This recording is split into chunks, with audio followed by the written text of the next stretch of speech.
अस्सलाम वालेकुम नाजरीन, प्रोग्राम में खुशामदीद। मेरा नाम है आयशा यूसुफ। नाजरीन, सबकी नज़रें सुप्रीम कोर्ट की तरफ लगी हुई हैं। आज भी इस केस की समाअत हुई, फरीकैन के वकला की जानिब से दलाइल दिए गए। सवाल यही कि डिप्टी स्पीकर की रूलिंग की आइनी हैसियत क्या है। अपोजिशन कहती है कि डिप्टी स्पीकर और इस हुकूमत की जानिब से आइन शिकनी की गई, जबकि दूसरी तरफ हुकूमत ये मौक़िफ़ इख्तियार करती है कि ये अपोजिशन जमातें ही कहती थी कि हम इलेक्शन में जाने के लिए तैयार हैं, इस हुकूमत को घर भेजना चाहते हैं। अब इलेक्शन का ऐलान कर दिया गया है तो ये इलेक्शन से भाग रही हैं अपोजिशन जमातें। इसके ऊपर आज हम बात करेंगे। दूसरा, आपसे कुछ देर पहले मरियम नवाज साहिबा जो हैं उनकी जानिब से प्रेस कॉन्फ्रेंस की गई है। उन्होंने कई सवालात उठाए हैं, तनकीद भी किया है इस हुकूमत पर।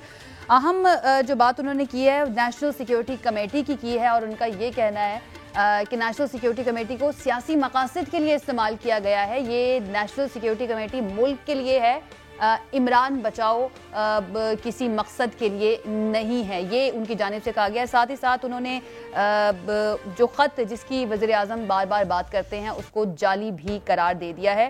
उन्होंने वजाहत भी मांग ली है नेशनल सिक्योरिटी कमेटी से। और इससे पहले शहबाज शरीफ साहब जो हैं वो भी ये कह चुके हैं कि जो हमारे मुल्की इदारे हैं वो आके इस पर वजाहत दें। आलमी साजिश या जिन लोगों को गद्दार करार दे रही है ये हुकूमत, या कहा जा रहा है कि ये किसी बैरूनी क़ुव्वत के आला-कार बने हैं, तो आकर इस पर बताया जाए कि क्या सबूत हैं इस हुकूमत के पास और किस बेस के ऊपर जो सिक्योरिटी इदारे हैं उनकी जानिब से इस एलामिये में इस ख़त का जिक्र किया गया।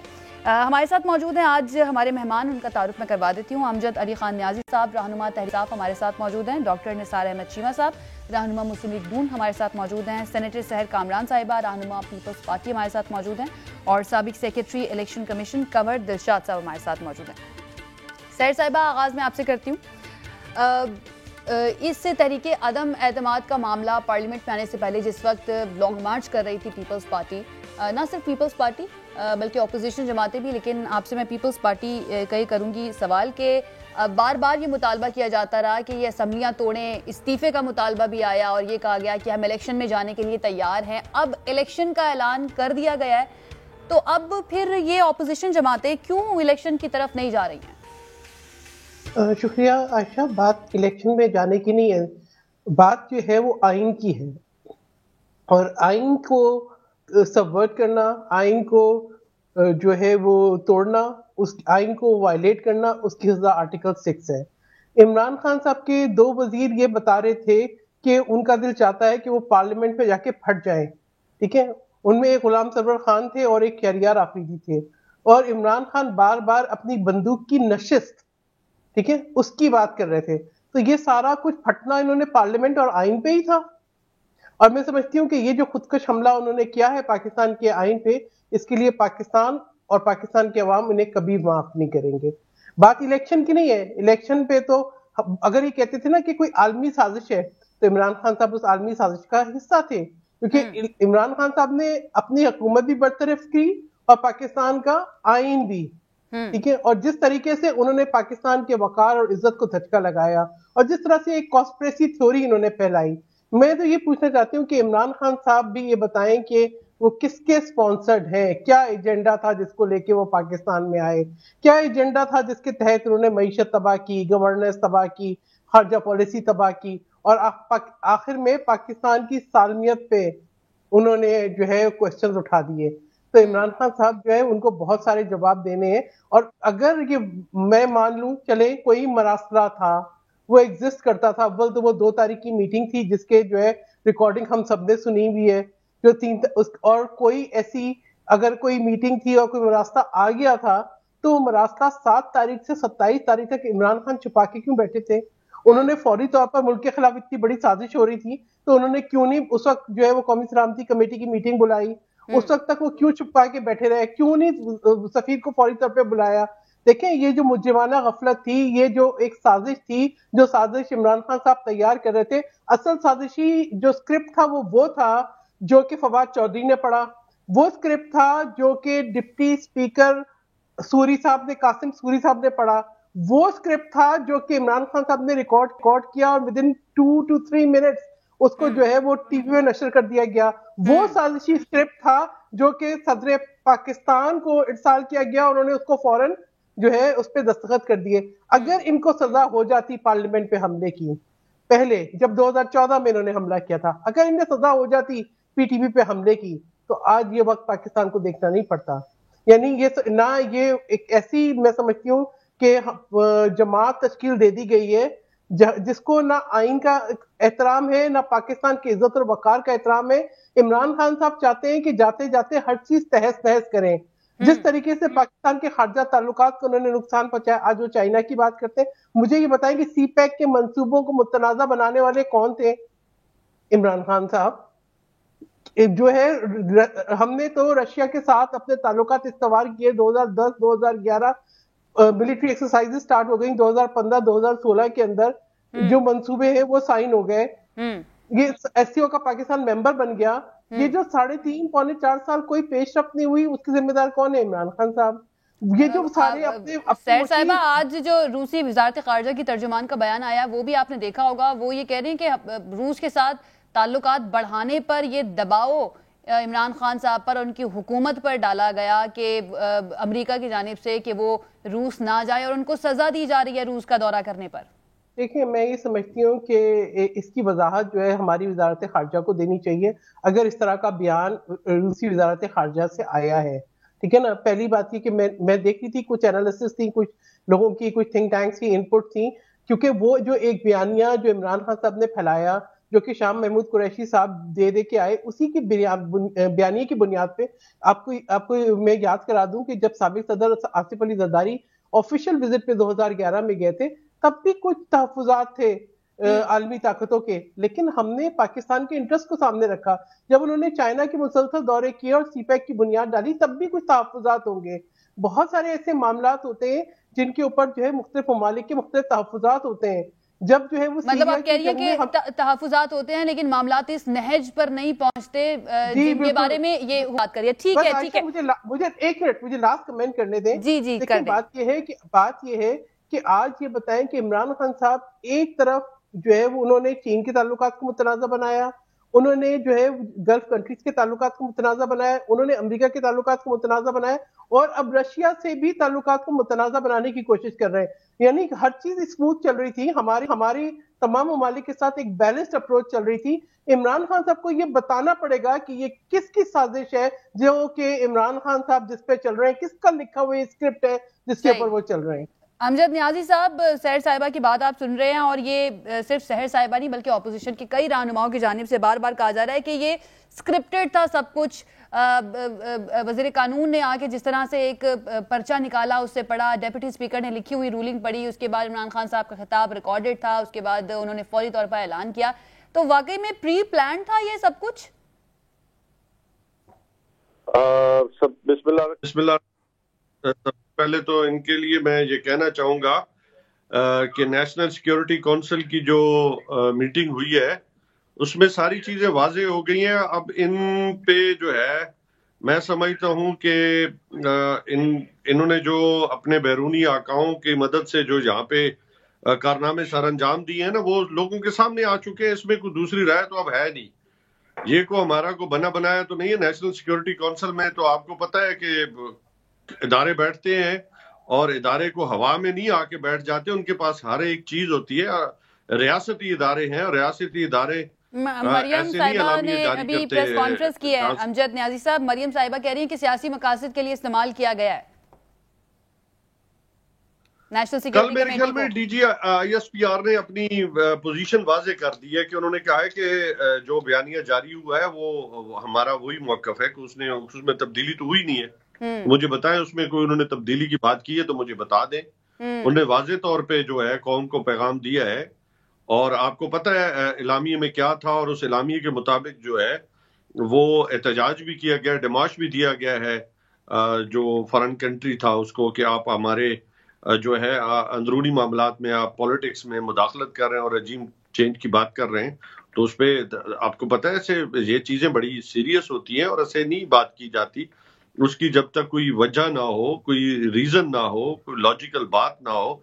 आज रशिया ने भी बात की है, टर्की भी कर रहा है, चाइना भी कर रहा है।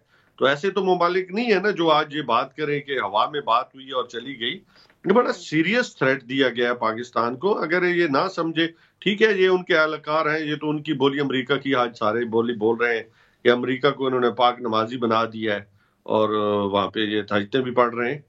आप सोचने की बात यह है कि इनका बिल्कुल जिस पार्टी से इनका ताल्लुक है उन लीडर ने तो अपने इसको सफर भी किया है, लेकिन चूंकि उसकी आइडियोलॉजी तो ये कब के छोड़ चुके हैं ना, इनकी आइडियोलॉजी तो यही है कि लूट लो और भाग जाओ, बाहर की दुनिया में अपने पैसे रखो और वहां की दुनिया के साथ राब्ते बढ़ाओ।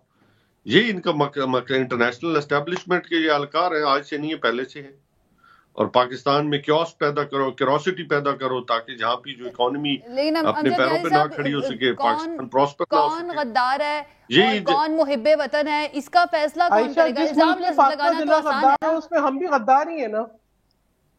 जी सैर साहिबा, मैं जरा सवाल कर लूं, फिर मैं आपसे कमेंट लेती हूँ। जी अमजद न्याजी साहब। चूंकि इन्होंने इंटरप्ट कर दिया, मैं नहीं सुन सका आप क्या कहना चाह रहे हैं। मैं ये कहना चाह रही हूँ कि इल्जाम लगाना तो बड़ा आसान है ना, कोई भी उठ के कह दे कि आप मुहिब्बे वतन है या आप गद्दार है, तो इसका फैसला कौन करेगा कि कौन गद्दार है कौन मुहिब्बे वतन है? तहरीक अदम एतमाद आती है 8 को और 7 को मीटिंग होती है और वहां पे चीजें डिस्क्लोज होती है और 8 को यहाँ पे आ जाती है तहरीक अदम एतमाद। रिजीम चेंज की बात होती है, रशिया की बात होती है। तो आप अदम एतमाद लाने वाले कौन हैं? ये एक दूसरे को सड़कों पे घसीट रहे थे, ये एक दूसरे की गिरेबां पे ये कहते थे कि हम पेट फाड़ेंगे। अचानक ये घी शक्कर कैसे हो गए? फिर जो पोजीशन थी बहुत सारी अपना उसकी MQM की पोजीशन थी, बाप की पोजीशन थी, इनको कौन लाया, किसने किया, ये किस तरह की मतलब अचानक तो नहीं हो गया ना, ये सब कुछ प्री प्लान था। और इन्होंने और फिर जिस तरह हमारे जो अराकीन मुनर्रिफ अराकीन है जिन्होंने गद्दारी की, हम समझते हैं जमीर फरोश भी हैं कि वो रातों रात उनके जमीर जाग गए और सुबह उठे तो उनको जो है तो एक नया ख्याल आ गया, 20 करोड़ लेके ख्याल आ गया। वो भी साजिश का हिस्सा थे, तो बन गए ना, बन गए, वो भी साजिश का हिस्सा बन गए ना। हमने तो कहा है कि अगर आप साजिश का हिस्सा नहीं बनना चाहते तो आप पीछे वापस आ जाए। तो वो अभी तक खड़े हैं, तो इसका मतलब वो पैसे लेके उनका जमीर भी वही है ना। अगर कोई दुनिया का कोई भी मुल्क है वो 15 अरब लगा दे, 20 अरब लगा दे और पाकिस्तान में अपनी मन मर्जी की गवर्नमेंट ले आए, तो फिर आप कहाँ खड़े हैं? देखिए सोचने की बात है, आप एक एटमी कुव्वत है, अल्लाह ताला ने आपको इस खित्ते के अंदर, पूरी दुनिया के अंदर आपको एक एटमी पावर बनाया है। और अगर बाहर की, जब सोचने की बात है कि बाहर के मुमालिक अगर यहाँ पे 150 लगा दें और अपनी मर्जी के जो है वो गवर्नमेंटें ले आए और उनके इशारों पे वो कुटपुतलियां बने रहे, तो खुदा ना खास्ता इसका मतलब है कि क्या आपकी जो सिक्योरिटी है वो क्या सेफ है? अमजद न्याजी साहब, एक सवाल ये जी, एक सवाल बार बार मैंने पूछा है अपने प्रोग्राम में और यकीनन आप तक भी पहुंचा होगा ये सवाल और पूछा ही होगा किसी सहाफी ने आपसे भी, कि अगर 7 तारीख को ये खत मिलता है तो 27 तारीख तक इंतजार क्यों किया जाता है? 8 तारीख को आप कहते हैं कि तहरीक अदम एतमाद लॉन्च कर दी जाती है, टेबल कर दी जाती है, इंतजार क्यों किया जाता है? फौरी तौर पे इदारों के सामने रखा गया। इदारों ने कहा कि OIC की जो हम एक अरसे के बाद यहाँ पे जो इवेंट है उसमें हमने तमाम दुनिया को इकट्ठा करना है, तो इस मौके पे हमें बहुत सारी चीजें ये अगर हम सामने ले आते हैं तो इसमें हमें बहुत सारी चीजों पे हमें चीजें सैबोटाज होंगी। तो आप इसको OIC के बाद जो है वो सामने लेके आए, तो हम उसके बाद ले आए। अच्छा, यानी नेशनल सिक्योरिटी कमेटी की मीटिंग से पहले इदारों के सामने रखा जा चुका था। मेरी बात सुने, सबसे पहले कैबिनेट में आया, उसके बाद नेशनल सिक्योरिटी काउंसिल में आया, उसके बाद पार्लिमानी कमेटी में आया सिक्योरिटी की, नेशनल सिक्योरिटी की। तो हमने तो इवन अपोजिशन को भी दावत दी कि आए, अगर आप यहाँ पे देखें। इन्होंने कहा था कि हमें आप बता दें, तो हमने तो नहीं छुपाया, हमने तो चीजें साफ रखी। आज दुनिया के ममालिक कह रहे हैं, आप दुनिया कह रही है, रशिया कह रहा है, चाइना कह रहा है, टर्की कह रहा है, देखिए वो कह रहे हैं कि पाकिस्तान के अंदरूनी मामलात में मुदाखलत हुई है और ये जो है वो किसी तरह भी जो है वो किसी मुल्क की सॉवरेनिटी के लिए क्वेश्चन मार्क किया जा रहा है। तो आपके ये कुटपुतली जो है ये उनकी चूंकि इशारों पे नाच रहे हैं, ये आज उनकी बोली बोल रहे हैं। और आज ये अमेरिका को पता नहीं क्या से क्या साबित करना चाह रहे हैं। हमको दुश्मनी है, हमको किसी मुल्क की दुश्मनी है। हम समझते हैं कि पाकिस्तान को एक सावरन पाकिस्तान होना चाहिए, पाकिस्तान को बराबरी की सतह पे जो है वो बात करनी चाहिए। पाकिस्तानी को भिखारी नहीं है जो ये कहते हैं पाकिस्तानी भिखारी है, हमने तुमसे भीख लेनी है। हम कहते हैं कि नहीं, पाकिस्तान को हमने अपने कदमों पे खड़ा करना है, पाकिस्तान को हमने वो पाकिस्तान बनाया जो हमने जिसके लिए मकसद के लिए पाकिस्तान बना है।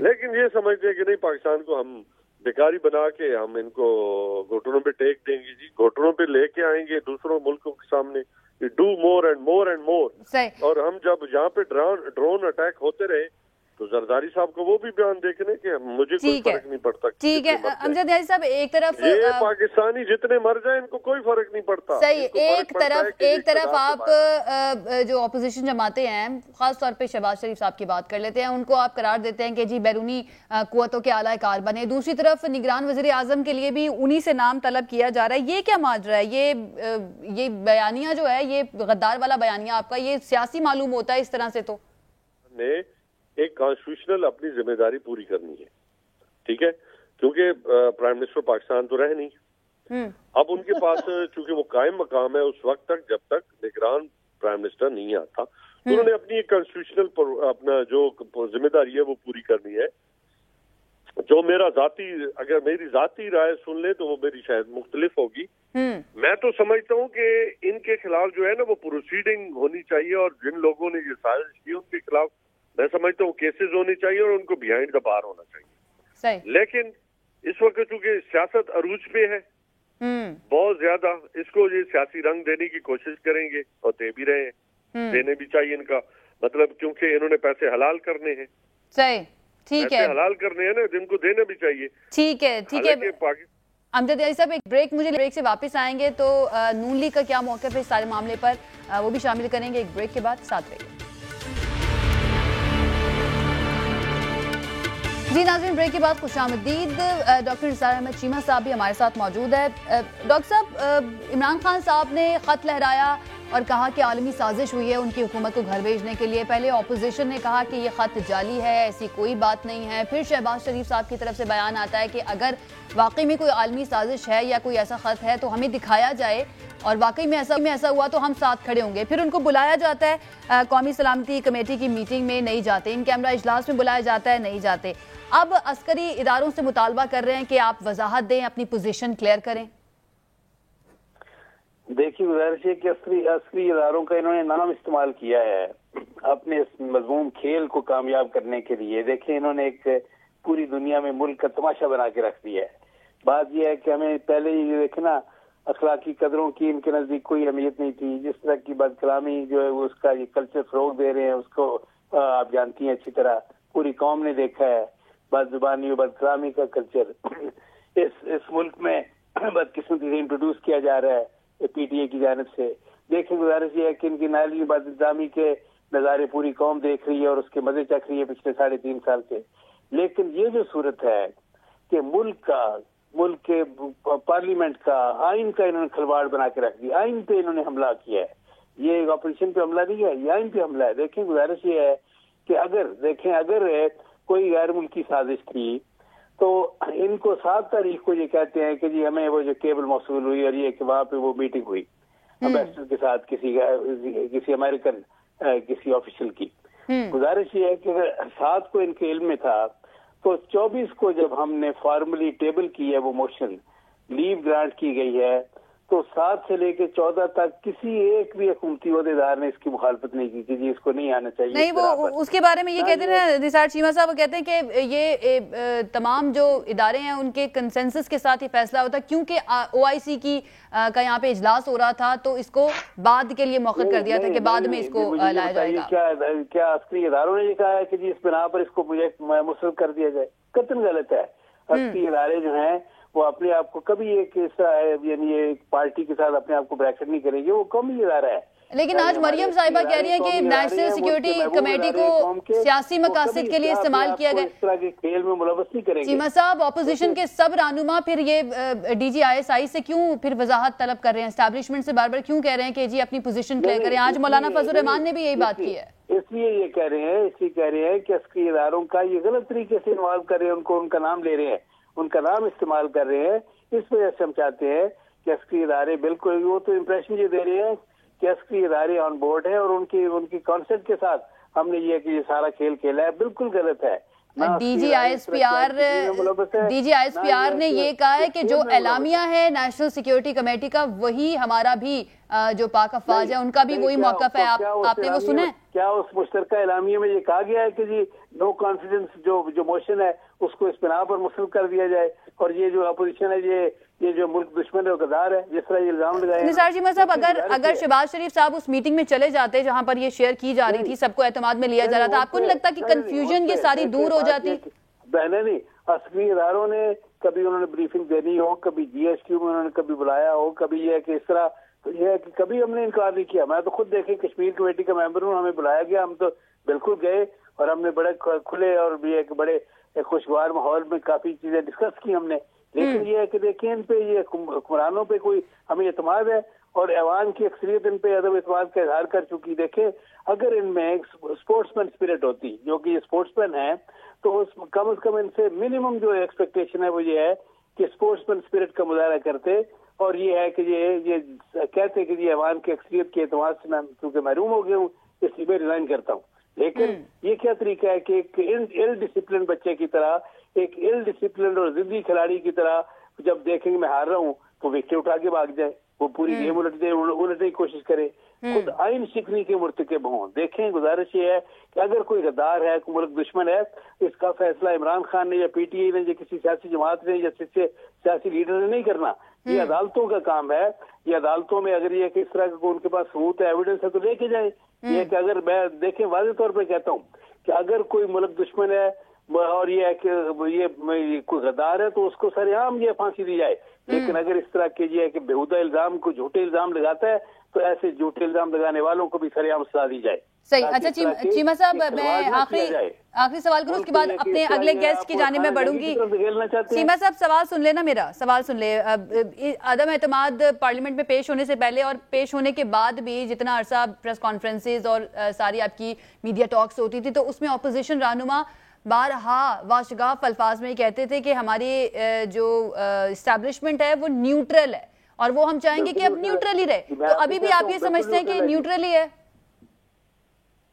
जी बिल्कुल न्यूट्रल है, और वो जो है वो उनका गलत तरीके से नाम इस्तेमाल कर रहे हैं। देखिए उन्होंने कतई नहीं कहा कि अदम एतमाद की तहरीक जो है वो मुल्क दुश्मनों की तरफ से है, अदम एतमाद की तहरीक को इस बिना पर रिजेक्ट कर दिया जाए, कतई नहीं। बिल्कुल उनका, मैं वाज़ेह तौर पर कहता हूँ कि अस्करी इदारों का ये नाम गलत तरीके से इस्तेमाल कर रहे हैं, और ये है कि ये इसीलिए हमने कहा है कि उनको वजाहत करनी चाहिए कि हमारा इस खेल से ना उनका इस खेल से ताल्लुक है, वो जो है वो उन्होंने अपने आप को अलग कर लिया। लेकिन जीवा साहब, आप समझते हैं ये इतना आसान होता है इस तरह से इस्तेमाल कर लेना, ये जो आप कह रहे हैं कि नाम इस्तेमाल कर रहे हैं? नहीं, वो तो कह रहे हैं कि जनाब ये है कि हमने, क्योंकि ये कौमी सलामती कमेटी में जिसमें चारों सारे जो आर्म फोर्सेस के हेड मौजूद थे, सरबराह मौजूद थे, उनकी मौजूदगी में हमने डिस्कस किया। भाई उन्होंने डिस्कस किया कि ठीक है, ये है कि उसमें अगर किसी ने इस तरह की कोई बात की है तो गलत है, लेकिन क्या उसके ताने बाने अदम एतमाद की तरीक से मिला देना, उसके ताने बाने अपोजिशन से मिला देना, अपोजिशन को मुल्क दुश्मन और गद्दार करार देना, क्या ये कि ये आर्म फोर्सेस के सरबराह ये इस तरह समझते हैं? सवाल ही पैदा नहीं होता। क्या मुझे ये बताइए कि जब 200 के करीब अरकान असेंबली, मुंतखब अरकान असेंबली जो कौम की अक्सरियत की नुमाइंदगी कर रहे हैं, इसका मतलब ये कि कौम की अक्सरियत गद्दार है, ये कौन इस तरह के फतवे देने के ये इनको किसने हक दिया है? ठीक है चीमा साहब, आपका पॉइंट आ गया। उनको मैं समझता हूँ, देखें मैं वाज़ेह तौर पे कहता हूँ कि अदालतों के पास जुडिशल कमीशन बनना चाहिए, सुप्रीम कोर्ट को इसका नोटिस लेना चाहिए, और अगर कोई मुल्क दुश्मनी का मुर्तकिब हुआ है उसको बिल्कुल चीजें सामने आनी चाहिए। ठीक है चीमा साहब, आपका पॉइंट आ गया। सैर साहिबा, तो उसको भी सैर साहिबा, आज ये खबर आई है कि पीपल्स पार्टी ने शहबाज शरीफ साहब को मशवरा दिया है कि आप निगरान वजीर आजम के लिए नाम तजवीज कर दें, लेकिन नून लीग का ये मौकफ है कि ऐसा करने से हुकूमती मौकफ की हिमायत हो जाएगी। तो आप इत्तेफाक करते हैं, पीपल्स पार्टी इत्तेफाक करती है उनके इस पॉइंट ऑफ व्यू से? नहीं, बिल्कुल नहीं। सैर साहिबा से जी, चीमा साहब, मैं सैर साहिबा से सवाल। ठीक है चीमा साहब, मैं सैर साहिबा का पॉइंट ऑफ व्यू ले लूं, फिर मैं आपकी तरफ आ जाऊंगी वापस। जी सैर साहिबा। देखिए आयशा, मैंने अभी नहीं सुनी है जो हमारी सीईसी की मीटिंग हुई है उसके बाद का। मैंने अभी इलामिया नहीं सुना है क्योंकि आपके प्रोग्राम में हूँ और जिस वक्त ये हो रही है मैं यकीनन उसके बाद ही बात कर सकती हूँ। लेकिन मैं एक बात का जरूर जवाब देना चाहूंगी। हम जो है वो बैरूनी ताकतों के आलाकार हैं, हम गद्दार हैं। ये इनके जैसे मुल्क दुश्मन थे जिन्होंने मोहतरमा फातिमा जना को भी गद्दारी के अलकाब से नवाजा था। ये आलमी साजिश थी कि आप जो है वो अच्छा परफॉर्म न करें। ये आलमी साजिश थी कि आप जो है वो रुपए की कदर गिराएं। ये आलमी साजिश थी कि आप बोले कि मोदी जो है इलेक्शन में जीत जाए। ये आलमी साजिश थी कि आप ये बोले कि भारत की खारजा पॉलिसी अच्छी है। ये आलमी साजिश थी कि आप कुलभूषण यादव के लिए लेजिस्लेशन करें। ये आलमी साजिश थी कि आप अभिनंदन को 1 मिनट में छोड़ दें। ये आलमी साजिश थी कि आप जैक गोल्डस्मिथ की इलेक्शन कैंपेन चलाएं एक पाकिस्तानी ओरिजिन के मुकाबले में। ये आलमी साजिश थी कि आप जो है वो इसलिए बुश के जीतने की दुआएं मांगे कि रॉथस्चाइल्ड जो है वो उस फैमिली से उनका ताल्लुक है और जैक गोल्डस्मिथ की बीवी का ताल्लुक उस फैमिली से है, तो वो आपको व्हाइट हाउस तक रसाई देगी। ये आलमी साजिश थी जो अभी नदीम अफजल चंद ने बताया कि आपने ईरान पाकिस्तान गैस पाइपलाइन पे इसलिए पेशरफ न होने दी क्योंकि आप डर गए कि अमेरिका नाराज न हो जाए। ये आलमी साजिश थी कि आपने अपने मंशूर में बोला कि आपकी सिद्दीकी वापस आएगी और फिर उसके जिक्र पे खामोश हो गए। सैर साहिबा, निगरान वजीर आजम पर क्या मौकिफ है पीपल्स पार्टी का? मुझे 1 मिनट, ये बहुत इंपॉर्टेंट चीज है। देखिए गद्दार गद्दार गद्दार का जो है ना, ये जो इन्होंने नारा बुलंद किया ना, ये वो बहुत मुश्किल हो जाएगा बर्दाश्त करना। ठीक है, ये पाकिस्तान को जो ये नाकाबिले तलाफी नुकसान पहुंचा रहे हैं ना, इसको इग्नोर नहीं किया जा सकता। और ये बताएं कि ये अमेरिका ने इनको धमकी दी, अमेरिका ने इनको धमकी दी, ये उसको छुपा के बैठे रहे और 21 तारीख को उन्होंने अमेरिका के अंडर स्टेट सेक्रेटरी को बुला लिया ओआईसी की मीटिंग में। आप हमें धमकी देते हो, हम आपको ताज बनाते हैं, हम आपके साथ तस्वीरें खिंचवाते हैं, हम ट्वीट करते हैं, हम फोटो सेशन करते हैं, बताते हैं बड़ी अच्छी मीटिंग हुई है। फिर उसके बाद 25 तारीख को वही सफीर साहब जिन्होंने ये मरास्ता भेजा वो कांग्रेस से सर्टिफिकेट लेते हैं रिकॉग्निशन का कि जी आपने साजिश की, मैं आपके सामने जो है वो सर बजा लाता हूं, आप मुझे सर्टिफिकेट इशू करें। बात ये कौन सी आलमी साजिश थी और किन कौमी सलामती के इदारों ने इनको ये कहा था कि ओआईसी की मीटिंग खत्म हो गई, उसके बाद भी आप इसको छुपा के बैठे रहे। और उसके बाद किन कौमी सलामती के इदारों ने कहा था कि आप ये खत ले जाके अपने जलसे में लहराएं, ठीक है, और किन कौमी सलामती के इदारों ने ये कहा था कि फिर आप जलसे में लहरा के इसको फिर छुपा लें। सही, आपने सारे ये बिल्कुल ये सारे सवाल आप उठा रही हैं सैर साहिबा, लेकिन अब मामलात आगे कैसे बढ़ेंगे? मामलात आगे कैसे बढ़ेंगे? मैं आपको आयशा एक इस बात का भी जवाब देना चाहती हूँ कि कौमी सलामती की मीटिंग में शिरकत नहीं की। इन्होंने कौमी सलामती की मीटिंग 3 अप्रैल को जो इन्होंने रखी जिसके अंदर सर्विसेज चीफ शामिल थे, वो कैबिनेट की मीटिंग थी, उसमें किसी को इन्होंने मदऊ नहीं किया। अच्छा, और उसको कौन ब्रीफ कर रहा था? एक American national, American imported Moid Yusuf. और उसके बाद जो है जो अपोजिशन का वही टाइम जो वोटिंग का था 3 अप्रैल जो आखिरी दिन था, उस टाइम पे इन्होंने कहा कि जी वो हम जो है ना एक उधर नंबर 2 जो है कॉन्फ्रेंस रूम, उसके अंदर हम जो है एक कौमी सलामती की मीटिंग कर रहे हैं जिससे मोईद यूसुफ आके एमएनए को ब्रीफ कर देगा। मुझे ये बताएं, ये एक इनकी टैक्टिस थी, जिस तरह का स्क्रिप्ट इन्होंने लिखा हुआ था सारा, ये वो सारे स्क्रिप्ट का वो एक था इनके पास। ये इन्होंने कोई ब्रीफ नहीं करना था, इन्होंने ब्रीफ करना होता तो ये पहले टाइम से ब्रीफ करते हैं। ये हो सकता अपोजिशन तो लेकिन सैर साहिबा, आप उस मीटिंग में जाते, ऑपोजिशन जमाते या उनकी क़यादत उस मीटिंग में जाती, वहां पर ये पॉइंट रेज करती तो बेहतर नहीं होता? ये सारी कंफ्यूजन मुझे आप ये बताएं कि अगर आपने 31 तारीख को जब ये सेशन हुआ, आपने उसी टाइम पे वोटिंग के बजाय आपने ये मीटिंग रखी, आप अगले दिन आपने इजलास क्यों आपने मनसूख किया? आप अगले दिन रखते, आप उसके अगले दिन रखते। आपने ये जो चलाकियां है ना कि ये जो स्क्रिप्ट, ये तो पूरी कौम ने देखा है, स्क्रिप्ट बना हुआ है, स्क्रिप्ट पढ़ा जा रहा है, स्क्रिप्ट लिखा हुआ है, और अब ये कह रहे हैं गद्दार। ये पाकिस्तान को जिस तरह से तकसीम कर रहे हैं, जिस तरह से पोलराइज कर रहे हैं सोसाइटी को, इनको कोई माफ करेगा? ये कभी माफ नहीं करेंगे। और वो लोग जो इनकी रीब्रांडिंग कर रहे हैं ना, मैं उनको भी पैगाम दे रही हूँ, मत शरीके जुर्म बने। आप इनकी रीब्रांडिंग कर ले तो भी कौम ने इनका असल चेहरा देख लिया है। कौम ने देख लिया है कि इन्होंने ये झूठ इनका बयानिया है, ये झूठ बोलते हैं। ये वो शख्स जो कि सही कलमा नहीं पढ़ सकता, वो शख्स जो खातिमुन नबीन नहीं कह सकता, वो शख्स जो है जो कि अमर बिल मारूफ की हो जाए अमर बिल मारूफ कहता है, वो खड़े होकर जो इस्लाम को इस्तेमाल करता है। ठीक है सर साहिबा, आपका पॉइंट आ गया, बिल्कुल ठीक है, आपका पॉइंट आ गया। अमजद नियाजी साहब, अब वज़ीर आज़म इमरान खान की कई तकरीरों में हमने ये देखा है कि वज़ीर आज़म कहते हैं कि इस मरतबा मैं अपनी टिकट्स की तकसीम खुद करूंगा, नजरियाती लोग जो हैं वो लेकर आऊंगा, 2018 में मुझे कॉम्प्रोमाइज नहीं करना चाहिए था। इलेक्टेबल्स के बगैर इतनी सीटें निकाल पाएगी ये हुकूमत अगर अगले इलेक्शन में इसी तरह से जाती है तो? अमजद नियाजी साहब, पाकिस्तान में एक बहुत बड़ी चेंज आई है और वो चेंज ये है क्योंकि पाकिस्तान की सबसे बड़ी जो पॉपुलेशन है वो यूथ पे मुश्तमिल है। और अल्हम्दुलिल्लाह आपने देखा होगा कि जब लोटों ने अपनी वफादारियां चेंज की ना, तो पूरे पाकिस्तान में आपने सोशल मीडिया पे एक यही नौजवान थे जिन्होंने आवाज उठाई है। और यही नौजवान है, जब 27 का जब जलसा हुआ तो आपने देखा पाकिस्तान की तारीख में एक सबसे बड़ा जलसा हुआ है जिसमें पूरा इस्लामाबाद तक था, इस्लामाबाद से बाहर आने वाले जितने भी रास्ते थे वो भी बंद थे और लोग आ रहे थे। और ये वाहिद जलसा है जिसमें लोग जाने पे तैयार नहीं, बल्कि वहाँ वो तो समझते थे कि हमने 10 दिन बैठना हो तो हम बैठने पे तैयार है।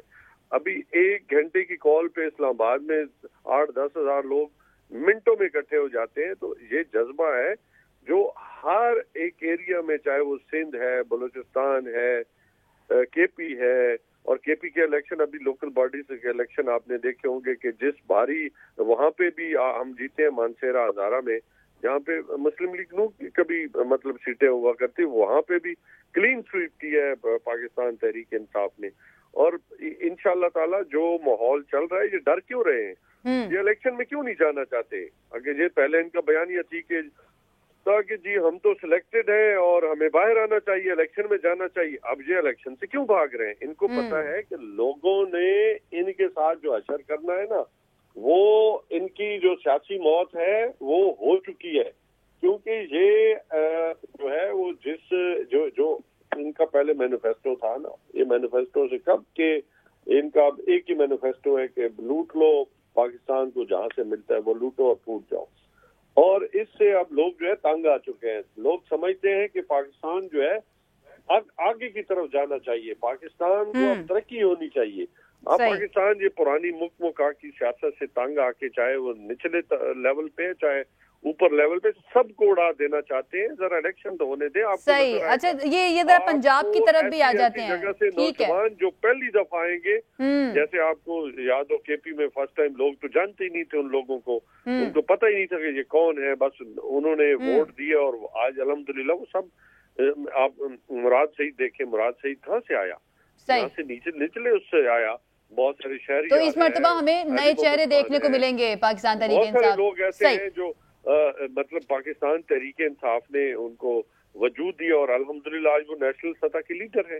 ठीक है न्याजी साहब, जरा पंजाब की तरफ आ जाते हैं। यहाँ पर वोटिंग मौखर क्यों कर रही है पीटीआई? पहले 3 तारीख को होनी थी, फिर 6 तारीख को, और अब 16 तारीख तक के लिए मुलतवी कर दी गई है। जो नून लीग ने खरीदो फरोख्त कर रखी है और होटल बुक पड़े हैं, और वहाँ पे जो मैं समझ सियासी मंडी लगी हुई है जैसे सिंध हाउस में लगी हुई थी, और फिर उन्होंने जो हशर किया अपना उसके पंजाब असेंबली का, वो भी तो कम से कम आप जाके वहाँ पे बताएं ना वो हुआ क्या। तो इधर भी हम एक्सपेक्ट करें, कोई सरप्राइज एक्सपेक्ट करें वज़ीर आज़म की तरफ से? ट्रेडिंग, खरीदो फरोख्त, इसी पे इनका जोर है।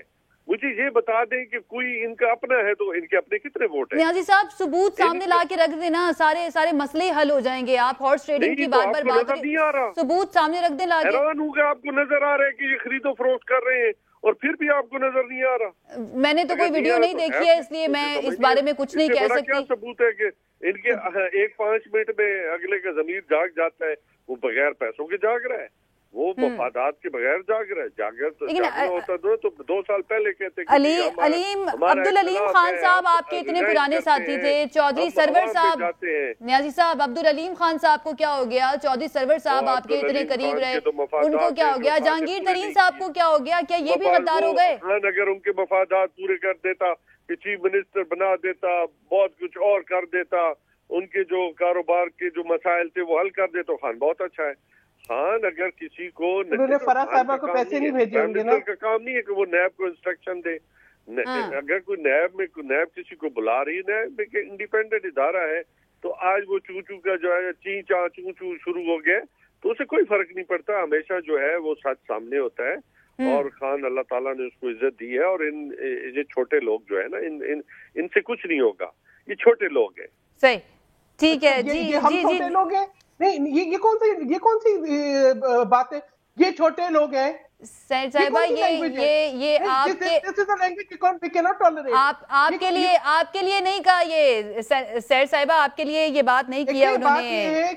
जो अपने अरकान छोड़ के गए हैं ना मुनहरिफ अरकान, उनके बारे में ये बात कर रहे हैं। ये इनको कौन हक देता है?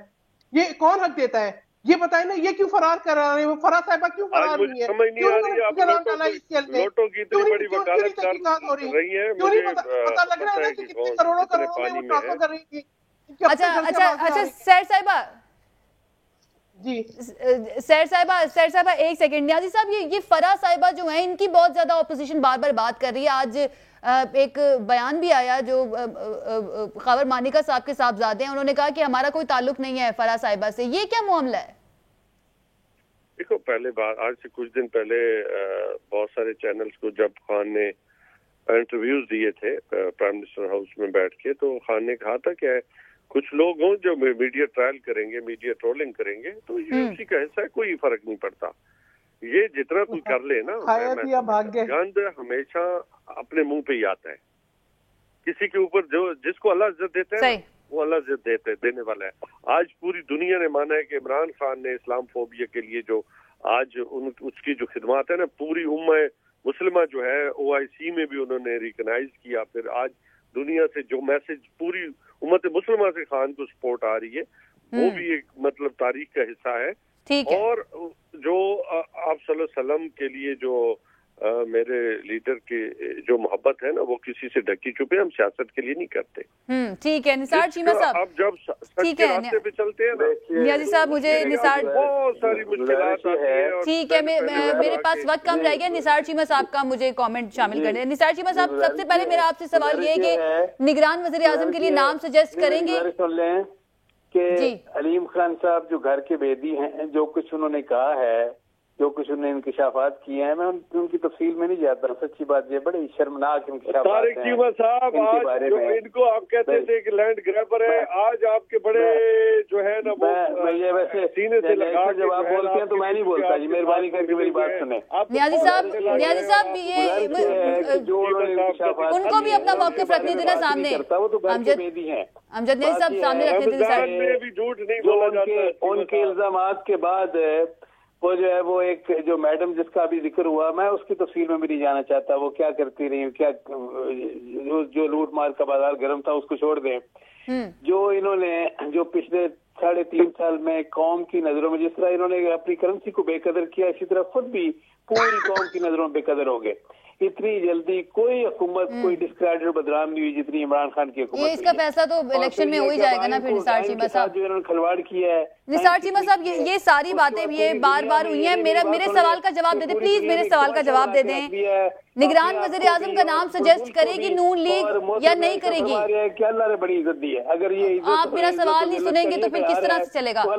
ऐसी इज्जत से अल्लाह ताला पनाह दे जी। निगरान वज़ीर आज़म का नाम सजेस्ट करेंगे शहबाज शरीफ साहब या नहीं? क्यों नहीं, हम क्यों करेंगे जी? हम तो इस सारे प्रोसेस को आइन शिकली समझ रहे हैं, हम क्यों करेंगे जी? सही। और अगर सुप्रीम कोर्ट की तरफ से फैसला आ जाता है तो किसी भी फैसले के लिए आप तैयार हैं? सुप्रीम कोर्ट का फैसला तो जाहिर है कि वो तो फिर ये है कि हमें अच्छा लगे या ना लगे, लेकिन वो तो मानना पड़ेगा, जाहिर मानना, हम अदालतों का एहतराम। और उसके बाद इलेक्शन की तरफ जाना पड़ता है और आप लोगों ने निगरान वज़ीर आज़म का नाम सजेस्ट नहीं किया होता और जो ड्यू प्रोसेस है उससे गुजर के निगरान वज़ीर आज़म सेलेक्ट हो जाते हैं, फिर आप किससे शिकायत करेंगे? रिजॉल्व हो गई है, मेरी बात सुन लेना आप, मेरे सवाल के साथ आप मेरी बात तो जवाब तो सुने ना। जब असेंबली डिसॉल्व हो गई है तो there is no leader of the house, there is no leader of the opposition. जब अपोजिशन लीडर ही कोई नहीं है, किससे मुशावरत? और हम तो बकौल इनके, हम तो मुल्क दुश्मन है ना, गद्दार हैं, हमारे साथ ये मुशावरत करना चाह रहे हैं। कौन इनका कुछ है फिर? अच्छा ये बता दें, इलेक्शन में जाने के लिए तैयार हैं निसार चीमा साहब? आइन शिकन हुकूमत, आइन शिकन जो है शख्स जो है, उसके साथ मुशावरत हम करेंगे। इलेक्शन में जाने के लिए तैयार हैं? ठीक है, आप नहीं करें मुशावरत, इलेक्शन में जाने के लिए तैयार हैं ऑपोजिशन जमातें? इलेक्शन में तो हम हर वक्त तैयार हैं। इलेक्शन में तो जो इनका असर होगा आप देखेंगे, निशान इबरत बना के रख देना है अवाम ने PTI को। ये बल्ले का निशान जो है, ये शिकस्त और रसवाई का सिंबल होगा। मेरे पास याद रखिए आज।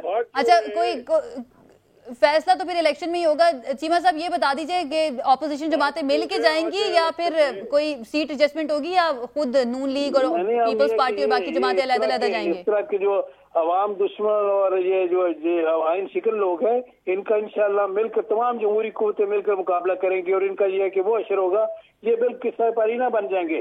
इनको जो पहली बार दिलवाई गई इंशाल्लाह ये इनकी आखिरी बार साबित होगी। मुत्तहिदा ऑपोजिशन मिल के जाएगी, सीट एडजस्टमेंट करके जाएगी या फिर सबके अपने अपने उम्मीदवार होंगे? कि हमारा ये इत्तेहाद कायम रहे ताकि ये कि हम मुल्क और कौम के मफाद में बेहतरीन तरीके से अपना रोल प्ले करें और इस तरह के लोग जो है जिनकी अवाम दुश्मन पॉलिसी से अवाम की चीखें निकल गई हैं, ये और जिस तरह ये कि आइन शिकनी के मुर्तकिब हुए हैं, इन लोगों को ये है कि हम मिलकर ये है कि इंशाल्लाह सियासत के मैदान से बेदखल करेंगे इंशाल्लाह। ठीक है सैयद साहिबा, पीपल्स पार्टी का क्या फिर प्लान होगा नेक्स्ट इलेक्शन के लिए? मिलकर ही जाएगी, मुत्तहिदा ऑपोजिशन का उम्मीदवार होगा या अलग-अलग, पीपल्स पार्टी का अलग, नून लीग का अलग, बाकी जमातों का अलग? देखिए ये चीजें जो है ना जब इलेक्शन अनाउंस हो जाएंगे और जब तो ये पार्टीज बैठ के डिसाइड करेंगी, लेकिन मैं आपको ये बता दूं कि ये इस वक्त जो है अपोजिशन पार्टीज के नजदीक एक ही चीज मुकद्दम है, पाकिस्तान और आईन पाकिस्तान। ठीक है, पाकिस्तान की बका के लिए हम ठीक है। माजरत के साथ मेरे पास वक्त खत्म हो गया है। प्रोग्राम का शुक्रिया हमारे मेहमानों का हमें ज्वाइन करने के लिए। कल एक मरतबा फिर से हाजिर होंगे। अपना ख्याल रखिए, इजाजत दीजिए, अल्लाह हाफिज।